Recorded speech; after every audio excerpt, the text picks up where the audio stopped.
Hello YouTube. Bane666 here.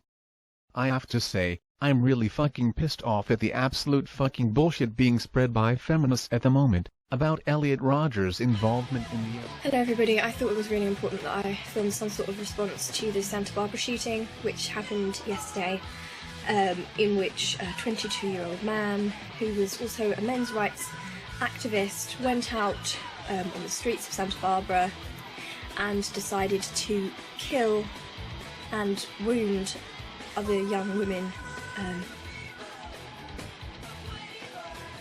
The rhetoric in his video seems to tie him to the men's rights movement, which uses that kind of rhetoric and vernacular.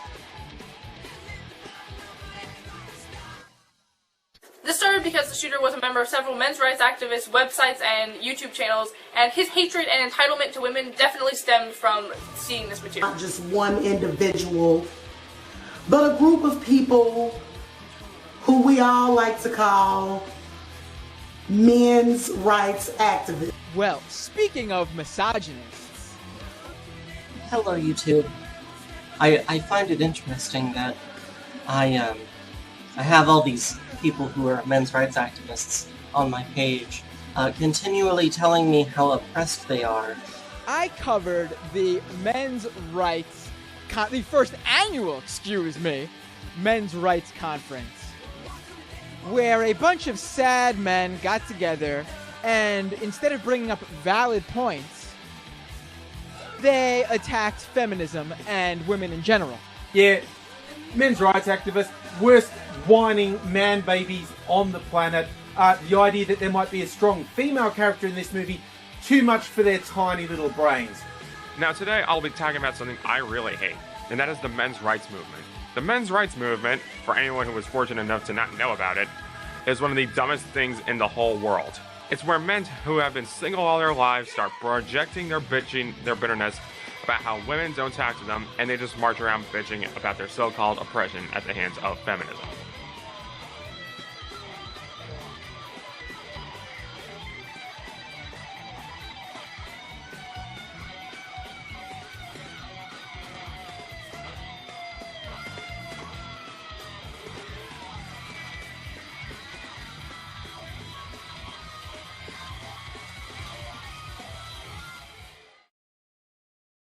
Hello YouTube, Bane666 here. So, we're finally here. We're finally at episode 50 of the propaganda of toxic feminism. They grow up so quickly, don't they? I mean, it's like only yesterday it was 49. And not bad, considering the series was originally only meant to be 3 episodes, and then just kind of took on a life of its own, and so here we are. So to celebrate number 50, which is a big fucking milestone, I thought I'd do something completely different. And now for something completely different. And hopefully this video, and I should say videos because I think it's going to spill over into the next 1 or 2 videos as well, because we have a lot to get through. But hopefully these videos will be a good reference point for people in the future. Because what I want to do is I want to go through the main arguments which have been used against the men's rights movement by feminists. I want to break them down and basically expose them for the bullshit that they are. Now, considering how this series started, I think the logical first one to tackle would be this.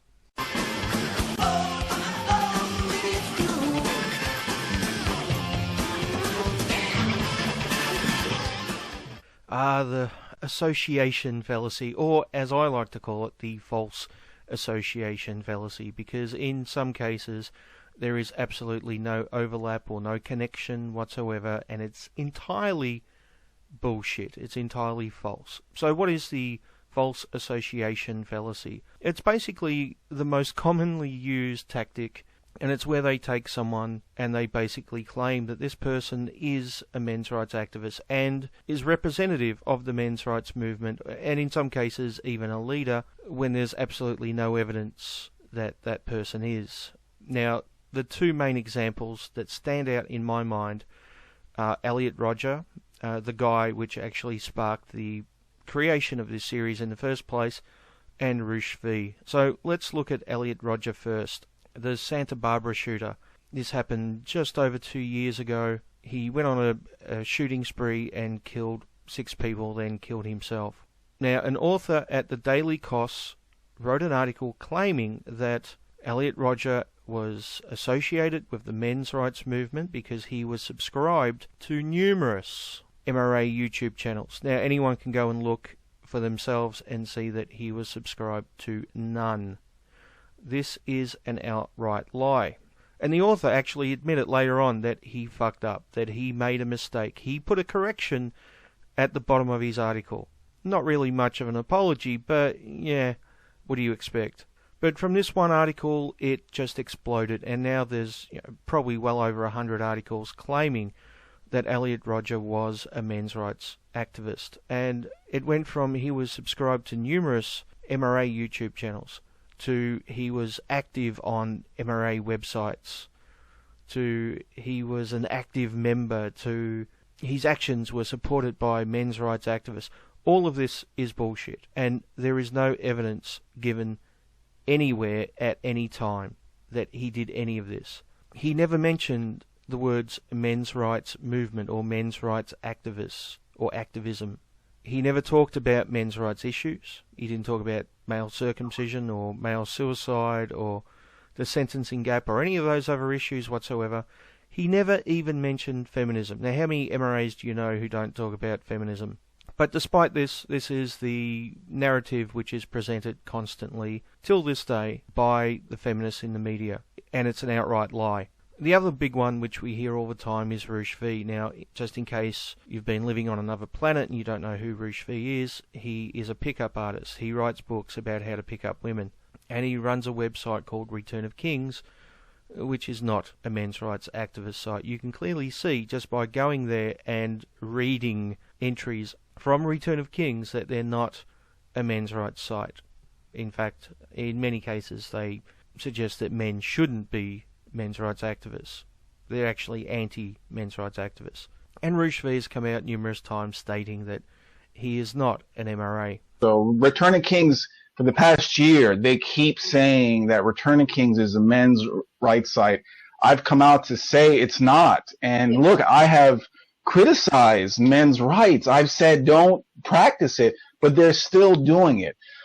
Of course, Elliot Rodger and RooshV aren't the only examples of this. Another one is Peter Andrew Nolan copyrighted.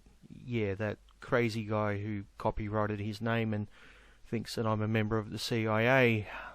But so-called journalist Laurie Penny thinks that he's a leader in the men's rights movement, despite the fact that we all think he's a lunatic and want nothing to do with him, and he thinks we're all lunatics as well and wants nothing to do with us. But then again, Laurie Penny couldn't even get his name right. So that's, journalism for the win there, Laurie. Well done. You're doing feminist journalism real proud there when you can't even get someone's name right. And then there's this other fantastic example which I found where some anti-abortion fundamentalist Christians went to a slut walk to protest, and of course that somehow means that they're men's rights activists. I'm not exactly sure how that logic works, but anyway, basically how this fallacy works is anyone who a particular feminist doesn't like, they will accuse of being a men's rights activist, even though that person has no connection to the movement whatsoever. And I've even seen it done to other feminists. One feminist disagreeing with another, they will say, well, you're just a men's rights activist. Yeah, needless to say, this is all bullshit. My final point is that while it's easy to laugh off men's rights, their anger towards women they promote is really dangerous. In 2014, a 22-year-old man called Elliot Rodger went on a shooting spree in California. He frequently visited men's rights websites, and just before the shooting, he posted a video on YouTube, which said, "I don't know why you girls aren't attracted to me, but I will punish you all for it." There were obviously many, many reasons behind this horrendous incident, but undeniably one of them was his hatred of women, no doubt fueled by the men's rights websites that he visited. He felt entitled as a man to a woman, which combined with his isolation sparked anger. Not all men's rights activists are murderers, of course, but some are, and that's enough. Yes, hello. I can't. Yes, the popular rhetoric does little to separate men's rights activists from men's rights advocates, let alone separating them from pickup artists and people who just don't like feminism. But every now and again, there's an opportunity to notice a difference. Early in 2017, we were presented with such a difference. To my knowledge, at least, there were few or no MRAs among the wide but sparse crowd of people using the name BLM kidnapping to describe the events that took place in Chicago on the 3rd of January. At least I would hope so, because MRAs know what it's like to be at the pointy end of that hysteria. Those 3 letters did it, that hysteria.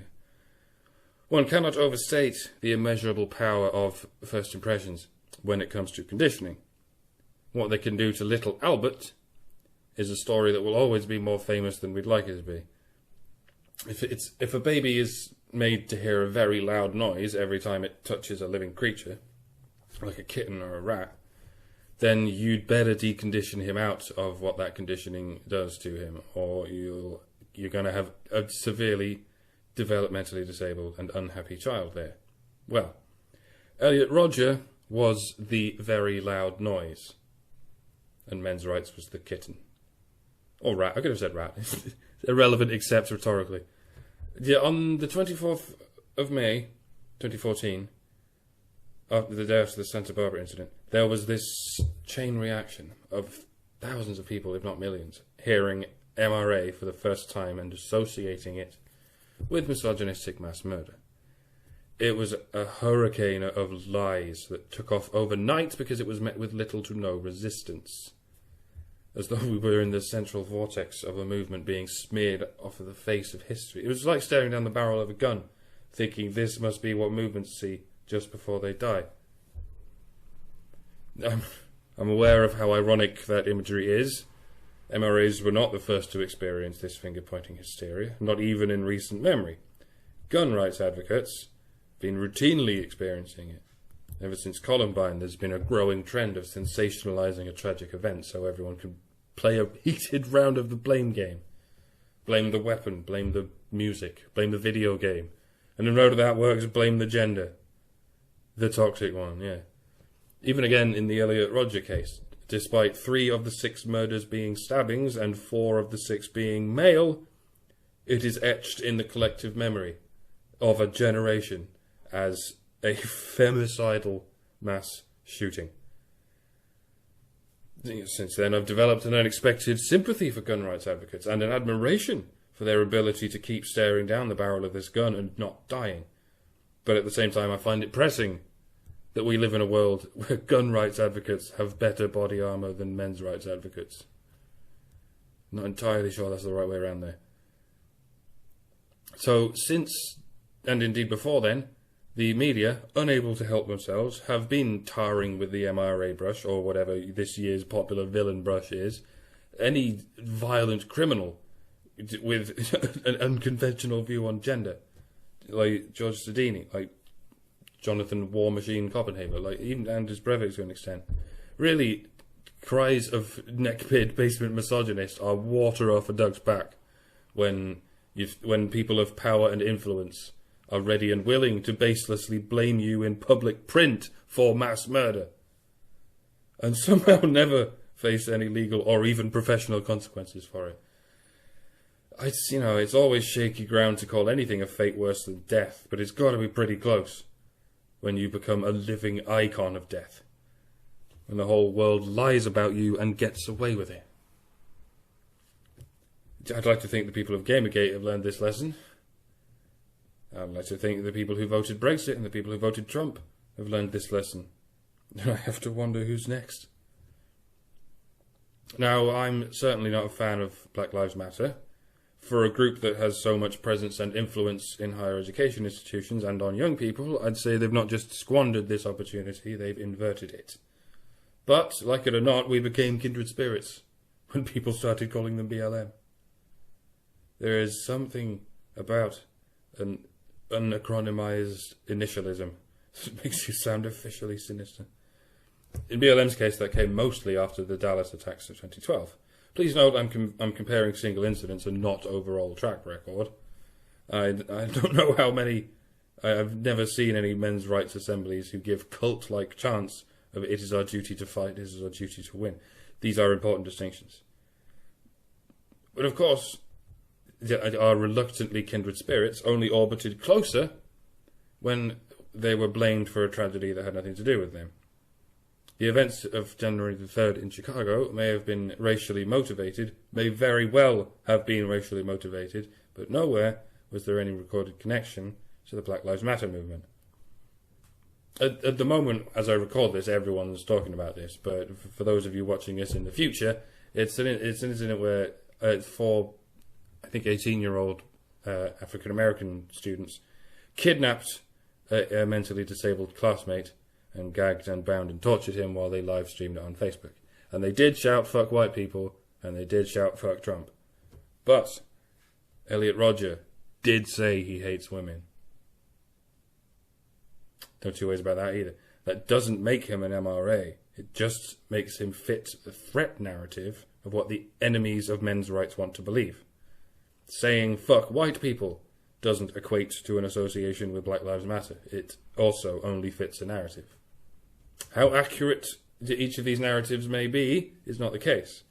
To make that connection is to risk falling into the same hysteria into which so many fell on May the 24th, 2014. As I said, this is a lesson that MRAs learned all too well on that day. The blame game is a bad game, and the worst way to play it is with group identities, blamed for the actions of individuals. Look first to the nature of the behaviour. It would be really uplifting if our philosophical opponents can also learn a lesson from this. Like the inverse lesson. Like if the Chicago 4 were not BLM, then Elliot Rodger was not an MRA. It would be just spiffing if the similar properties of these events help to smooth out the double standards on both sides, but, well, you may hold as much of your breath as you see fit, dear audience.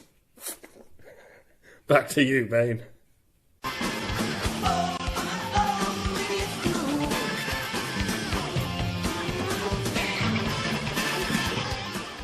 So it's very common when reading a feminist article on men's rights activists to come across the claim that MRAs believe that they're the real oppressed class. For example, from an article from Mother Jones called "Welcome to the Manosphere, a brief guide to the controversial men's rights movement." So even the title is incorrect because it associates the entirety of the Manosphere with the men's rights movement.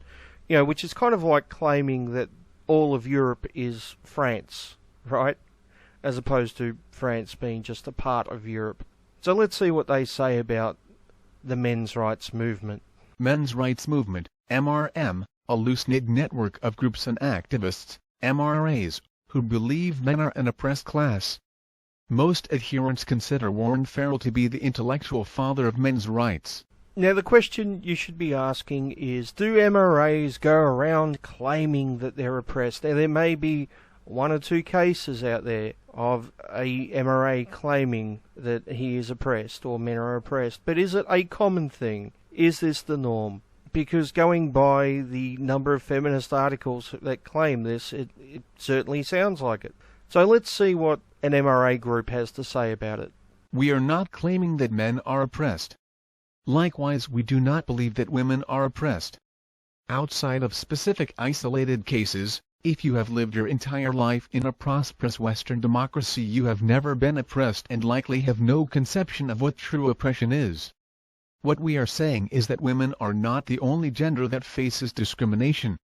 Both men and women face discrimination, and neither one is uniquely privileged or discriminated against. They are merely privileged or discriminated against in different ways. The difference is in the attention that these get. While society is quick to recognize and address the problems women face, it is highly reluctant to address the problems faced by men. So if MRAs don't consider themselves and men as a class to be oppressed, then why is it that feminists insist that we claim to be oppressed? Well, the answer is really very simple. It's because feminists see the world through the feminist lens, through feminist ideology. And that ideology is a dichotomy where there is an oppressive class and an oppressed class. Now, they think that men are the oppressor class and that women are the oppressed class. So when we come along and say, hey, men have issues too, note the word too, they hear, well, men must be claiming to be oppressed, the oppressed class, and therefore women must be the oppressors. They cannot see the world except through this dichotomy, through this lens. It has to be somehow involving an oppressor class and an oppressed class. Now, the reality is rather different. Basically, there are some men who have advantages, and there are some men who don't. And there are some women who have advantages, and there are some women who don't. And both men and women have issues. And society, in general, is to blame for these issues. And this is one of the reasons why it can be very difficult to work with feminists when it comes to men's issues. Because the worldview insists that women have to always have it worse, or men always have to have it worse. There has to be one group which has it worse, and the other group has to be responsible. It's extremely hard to get them to see the world outside that lens, outside that ideology, which they then project onto us. Now, if they actually listened to what we had to say and didn't insist upon seeing the world through that lens, then they wouldn't be making this claim about us. Instead of looking at the causes of poor education and unemployment, which include race, class, and the rigid constructs of masculinity, men's rights twist the talking points of women's rights to improve that men are in fact the more oppressed gender. And you can't take him seriously when he says ridiculous, idiotic bullshit like women aren't oppressed, and then he goes into all these examples of how men are oppressed. Hi, Bane. And I just wanted to commiserate with you. I feel your pain. I really, really do. It doesn't just make it hard to work with feminists. It actually makes it difficult to even debate with them. Half your time gets wasted debunking myths that have been debunked a million frickin' times in the past, and the other half is spent clarifying that you never actually said what they keep saying you've said. Men can be victims of domestic violence gets translated into, oh, so you're saying men are the true victims of domestic violence. Discrimination against men is pervasive and often institutionally supported gets translated into, oh, so what you're saying is that women are never discriminated against. Men are the oppressed class. And yeah, there's this assumption that when we talk about men's issues, we must be casting the blame on women. That we are working from their model of class-based oppression. An example of this that I've used recently is from the question and answer period at the Norwich screening of The Red Pill. Mike Buchanan, a panelist, asserted that there is an implicit assumption on the part of feminists that men in power are using that power to privilege men at the expense of women. Now, he goes on to ask, if that's the case, how do you explain the consistently harsher treatment male offenders get in the criminal justice system? A situation where the difference in the treatment of men compared to women is 6 times more severe than the difference in the treatment of blacks compared to whites. Now, one feminist on the panel spent a minute or two agreeing that yes, women can commit serious offenses before playing what she thought was her trump card. Quote, however, how many judges that sit on the majority of criminal cases are women? When Mike rightly responded, what's your point? She argued that the majority of the judges ruling on criminal cases are men, and the vast majority of legal precedent has been set by men. In her words, quote, therefore, the precedent has been set by men against men. She assumed Mike was accusing women of discriminating against men, even though all he'd argued is that men in power don't discriminate against women. The argument she made in rebuttal was that, wait for it, women didn't do nothing. It's men doing all that bad stuff to men. Well, yeah. That's the whole point. Now, I've heard so many feminists swear up and down that when they use the word patriarchy, they aren't indicting men. They are not blaming men as a group. And yet, the go-to assumption of these very same feminists when you suggest that powerful men don't use their power to privilege men at women's expense is the belief that what you're really saying is women are oppressing men. Now, the amusing result in this case was that the rebuttal offered by this feminist supported Mike's argument. You might even say it cemented it. Even more amusing is the fact that the feminist probably doesn't even realize what she did there. Not only had she supported rather than undermined her opponent's argument, she betrayed her own mode of thinking. That gender must fit into the oppressor-oppressed model. If she didn't feel that way, she wouldn't have assumed Mike was accusing women of this wrong. Anyone arguing that men don't oppress women must be arguing that women oppress men, right? So when Mike, in her mind, accused women of oppressing men, she knee-jerked her way into defending women from these heinous charges by arguing Mike's own point for him. Men in power do not use that power to privilege other men. And frankly, as fascinating in the clinical sense as I might find all of these mental gymnastics, they make actual discussion unbelievably difficult and cooperation pretty much impossible. The point is this. If you are going to make the ridiculous claim that women are no longer underprivileged or oppressed or disadvantaged in this culture, you cannot then make the other claim that men are disadvantaged, that men are oppressed or underprivileged to such a degree that they need a men's rights movement to step in and address these grievances and correct these inequalities on a cultural level.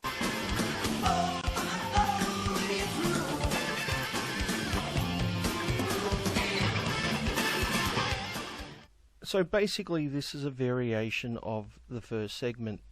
In the first segment I outlined a number of individuals who are falsely associated with the men's rights movement.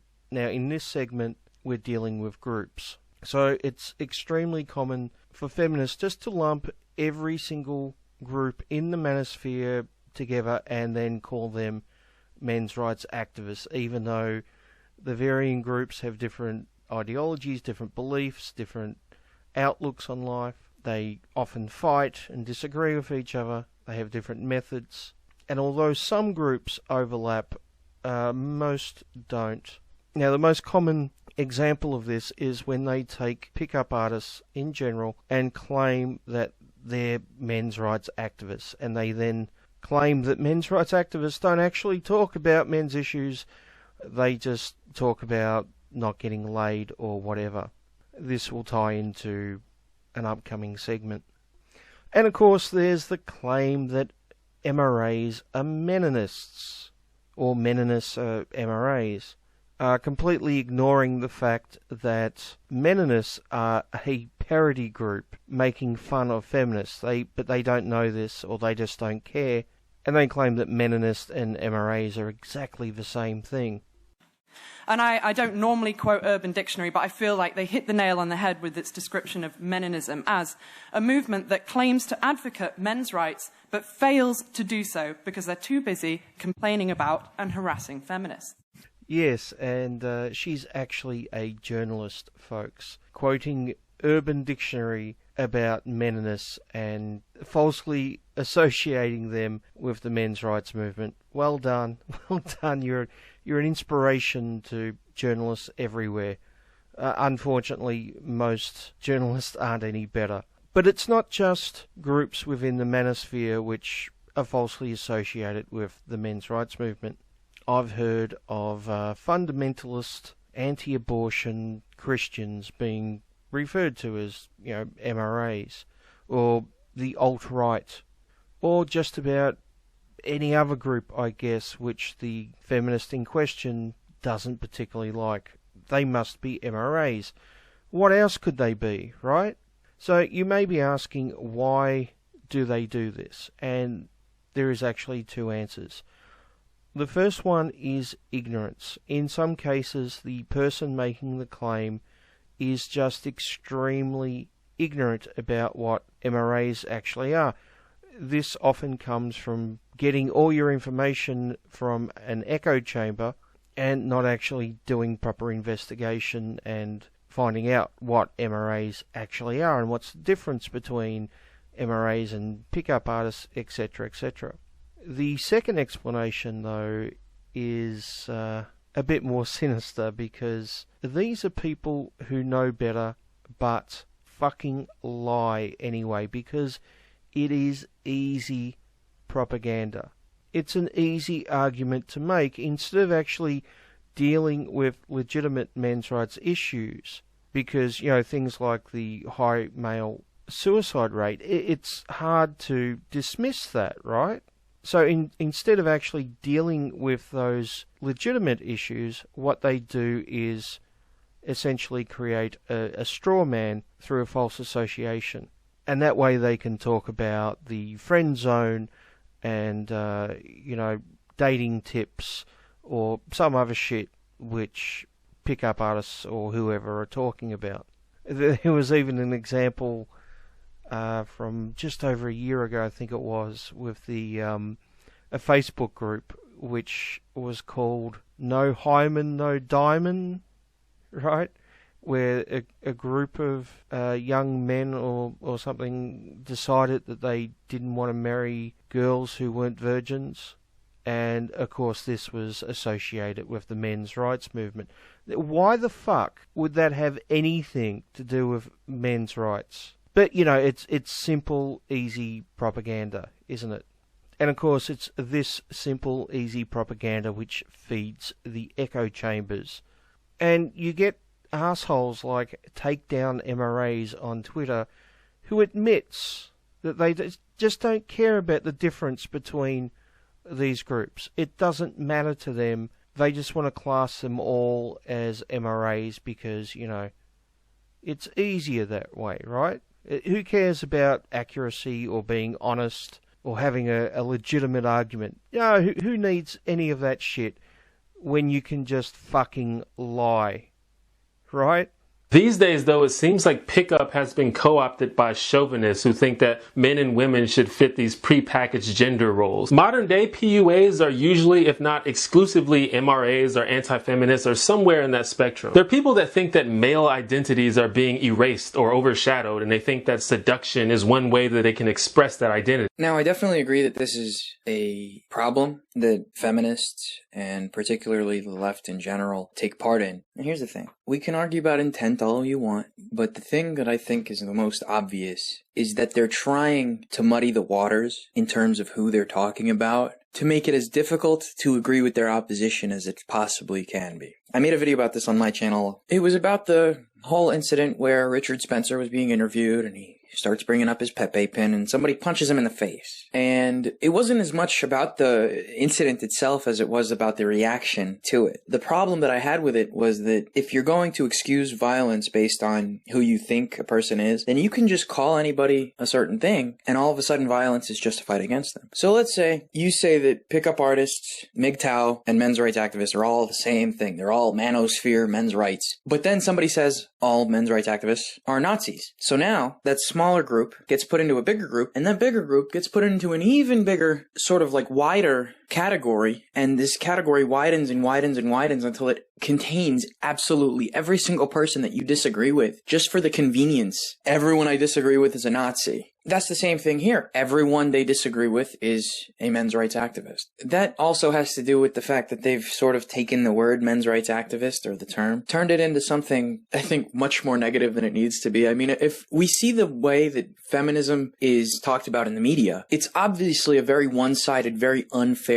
depiction of it. And for some strange reason, they do this on their own side too, actually. They like to think of everything that's an achievement for women's rights as a feminist accomplishment, which I wholeheartedly disagree with, because not everything that achieves rights for women was done so in a Marxist fashion. And that's what feminism is. I don't know who came up with this, but somebody said it was Marxism with a skirt on. Something like that. And I think that's the thing. I think in the same way that people on that side tend to, and I'm not saying it's exclusive to the left either, I'm sure there are people on the right who do the exact same thing. Oh, you socialists, everybody's a socialist, it doesn't matter. But really what I'm trying to get at here is that I think that it's very much intentional in the same way that they gobble up all women's rights accomplishments as feminist ones. All groups that are particularly male, they just all have to do with men's rights for some reason, and that's always a bad thing. No matter what it is, just so you know who to hate. And a lot of these people, and Bane talks about how it might be just out of ignorance, for the most part. And there's gonna be that contingent of people who are unaware of why they're painting everybody with the same brush. But it all comes from the fact that it's done so to make everyone look the same. To say that, oh, MGTOW is the same as the pickup artist because they all just wanna fucking forget women, and that's it. And those people are the same as the men's rights activists because they all have a problem with feminism. So it's like 6 degrees of separation before you even get to the fact that they have anything to do with even one opinion that they share with men's rights activists. And you're using that to say that all men's rights activists, all PUA, all MGTOW, they just belong in the same group. And I disagree with that. Even as someone who isn't a men's rights activist myself, I don't do any activism. I don't have a specific interest in group rights. Like I say all the time, I have a specific interest in human rights. But I'm hoping my platform grows and I can use it for more positive means.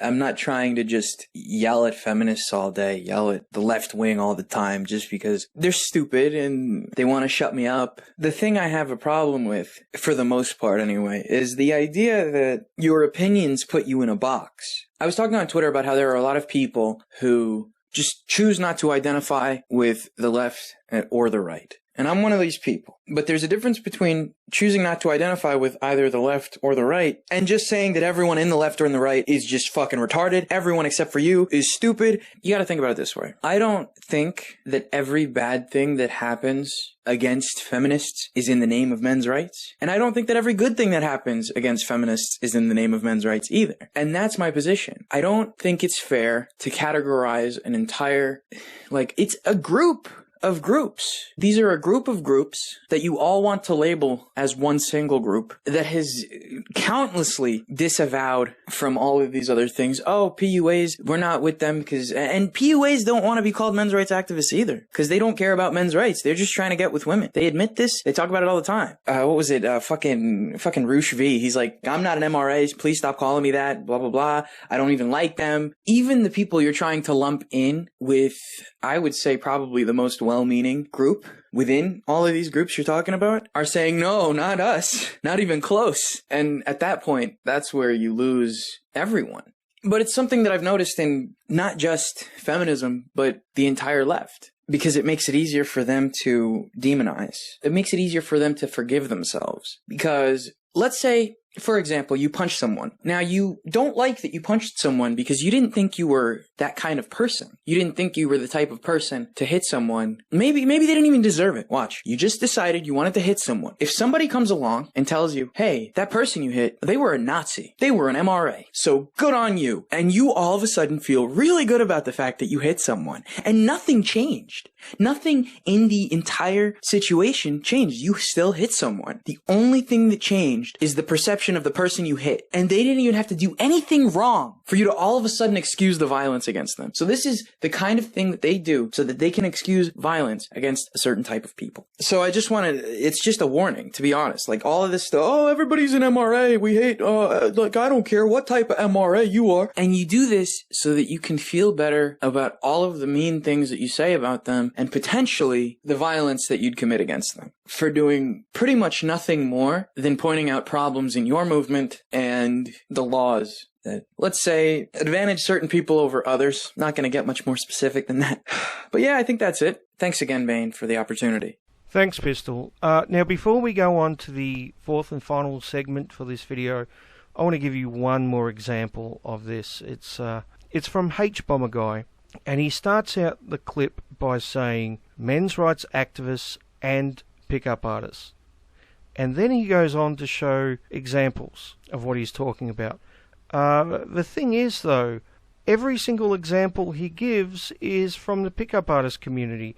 There's not a single example from the men's rights community. Yet somehow, apparently, these examples from the pickup artist community are somehow also appropriate for us. We're somehow have guilt by association or something. Now, I'm sure this is just an oversight on H-Bomber Guy's behalf, right? I'm sure he actually had evidence to back up his claims about the men's rights activists, but he must have just forgot to put that in. You know, it's not him being a dishonest cunt or anything, is it? It's not him producing a bit of propaganda. Hey, you know, what can I say? I call it like I see it. Men's rights activists and pickup artists love to decry criticism as virtue signalling, but not because they're against the idea that it's wrong to say and do things for sex. In fact, people have built careers on telling these groups exactly what to say and do in order to get someone to sleep with you. So their problem with virtue signalling can't be that it's wrong to say what you think will get you laid. Their problem appears to be that they view it as an ineffective fuckstrat. And of course, to bring the whole thing back on itself like a bulging, veiny Ouroboros, whenever they're tasked with formulating their own beliefs in detail, they invariably end up appealing to things like classical virtue. You know, those things put forward by someone at some point in history, interpreted by me. Look at this statue. Clearly this means the Greeks were afraid of homosexuality and thought it should be repressed. Pay no attention to actual historical fact. You only look at the facts because you want to look smart. You know, the Greeks, the famously straight people.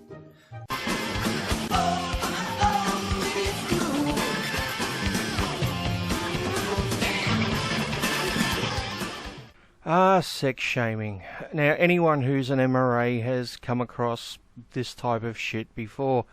Basically, the argument, if you want to call it an argument, goes, you are just angry. You're an angry male because you can't get laid. Now, when you think about it, this argument makes perfect sense, right? The only possible reason that I would spend so much of my free time trying to spread awareness about the high male suicide rate, or newborn baby boys being mutilated right after birth, or the fact that such a large percentage of the homeless are male and get no help or attention, or male victims of rape, or male victims of domestic violence, or fathers being separated from their children. The only possible reason I could talk about those things is because I don't get laid enough, apparently, according to these feminists. Yeah, what a fantastic argument that is. I wonder if that's one of the robust feminist arguments that Christy Winters was talking about. Of course, sex shaming has a cousin, and that's success shaming. The argument goes, once again, if you want to call it an argument, that the MRA in question, or all MRAs in general, are losers who live in their mother's basements. Now, this is basically saying that because you are not successful, then you don't have worth to society, which I think really speaks volumes, doesn't it? It always amuses me when feminists tell us that they're against gender roles and then turn around and use those gender roles. It seems that they're only against those gender roles when it suits them. I guess they don't understand what the word hypocrisy means. So why do feminists use sex shaming against MRAs? There's actually a number of reasons. The first one goes back to earlier segments in this video with the false association fallacy. You'll notice that these segments have a lot of overlap.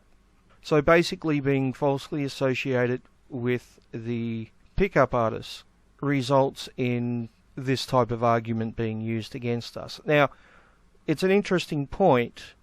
You could argue which comes first, the chicken or the egg in this particular instance. Is it feminists using sex shaming against us because they think we're pickup artists, or is it feminists falsely associating us with the pickup artists so they can use sex shaming against us? To answer that question, I think it really comes down to the feminist in question and whether they're dishonestly falsely associating us or whether it's done out of pure fucking ignorance from living in an echo chamber. Another reason they tend to use this argument against us is because they like to demonize male sexuality. Now, female sexuality, that's an entirely different thing. That's something which is very natural and very spiritual, and you'll see a lot of feminists with bizarre vagina-worshipping behaviour, even to the extent that some feminist artists will do weird things with period blood. And, you know, this is seen as all natural and perfectly harmonious and beautiful and spiritual, right? That's the way they see female sexuality. But male sexuality, well, that's dirty and unnatural and, most importantly, dangerous. They see male sexuality as being very, very dangerous. Even normal male sexual desires towards women are seen as something to be feared and condemned by these people. So it shouldn't come as a surprise that they then turn around and use sex shaming against us. Now, a third reason that they might use sex shaming against us, and this is probably the most common reason or the main reason, is because it's a fucking simplistic argument. Once again, if you want to call it an argument, it's not actually an argument, it's actually attacking the person making the argument. But that's the point. You avoid talking about serious issues which are hard to dispute, like the high number of male suicide victims, and instead what you do is you focus on the person making the argument and you just try to pull them down any way possible in the hope that you shame them and they go away. And obviously this is a fucking bullshit tactic. Now, to be fair, to be 100% fair, I have to point out that people on our side do this type of behaviour too. I've often seen anti-feminists refer to a particular feminist as being so ugly that no one would fuck her and that's why she's a feminist. Or referring to a male feminist as only being a feminist in an attempt to get laid. Now, these arguments are wrong for exactly the same fucking reason. They're not actual arguments. You're attacking the person and not the argument that the person is making. And in regards to the male feminist only being a male feminist to get laid, I think it's a lot more complex than that. I think there are male feminists who are seeking female approval, but I think seeking female approval is very, very different than just wanting to get your dick wet. Here's the reality of some, not all, some MRA guys, right? They're sexually frustrated, unemployed losers who are looking for a scapegoat. You are a loser because you're just simply a loser. It's not a woman's fault. It's not feminist's fault. It's because you're fucking awkward and you can't figure out what's wrong with you, and so you're looking for poor people who have been killed to blame for these kinds of things. In the case of MRAs, that's right. They're angry, and I don't like them. What are they angry about? Well, it basically all boils down to a movement of guys who call all women bitches because they can't get laid. Yeah. MRAs are what happens when angry boys move on from Xbox Live. Here's just a pro tip for all you extreme MRA guys out there who are frustrated not getting laid. A surefire way to not get laid is whining and complaining about how women don't want to fuck you. Okay? Guarantee you that's the #1 woman repellent. So don't blame women for it. Figure out what your issue is. There's no, like in your imaginary world as you sit there wherever you are, right? You think that you're on the throne and you're the alpha male of alpha males, and yet somehow you're so bitter at women who are not with you. If you're an alpha male, shouldn't you be surrounded by women, right? Yeah. But it's their fault that they haven't been attracted to this alpha male, which by definition they're supposed to be attracted to, right? And yet everybody else in the world, the guys who are getting laid are beta males, the guy who does the shooting is a beta male. So maybe I'm missing it as to what makes an alpha male and a beta male, right? But look, if you believe in the men's rights movement, these guys are a cancer. This looks horrible, horrible. Okay, so look, I don't hold everybody responsible. I'm not a knuckleheaded conservative who says, okay, one Muslim did a bombing, so all Muslims are at fault, right? But these guys, whoever they are really bad apples. And if it's not the whole orchard, you got to show. I don't know how. I don't know that it's anybody's particular responsibility or anything. Yeah. But you got to show that this isn't the orchard, because if this is the orchard, it's a horrible orchard. Yeah, and so what Senk and Anna were talking about there was a Return of Kings forum, Return of Kings, the pickup artist site, where a couple of people in the forum had praised some guy who had shot a woman because she wouldn't date him or something. And there were other pickup artists in the forum who told these two guys off. Yet somehow this represents the men's rights movement as a whole, and then therefore justifies them using this sex-shaming bullshit to try to tear us down and to straw man our actual issues and points we try to make. It's a distraction, in other words. And the really funny thing is, when Senk tells us that we should disassociate ourselves with the bad apples, meaning the pickup artists, yeah, we do that all the fucking time, and they do it as well. The two groups are constantly saying, hey, they don't represent us, we're two different groups. And it's people like Senk and Anna who are constantly falsely associating us together. And then they criticise us for being the same group. Fucking morons. Now, as you can see, a lot of these segments have a lot of overlap, and you'll see that continue in the next 2 or 3 videos. 51 is just about done, and 52 is well on the way, and I should have enough material for 53 as well. And after that, I'll be returning to the old format of the propaganda of toxic feminism. The upcoming videos also have some guest segments, so you can look forward to them. Speaking of which, a big thank you to DoctorRandomercam, Karen, and Pink Pistol for their guest spots.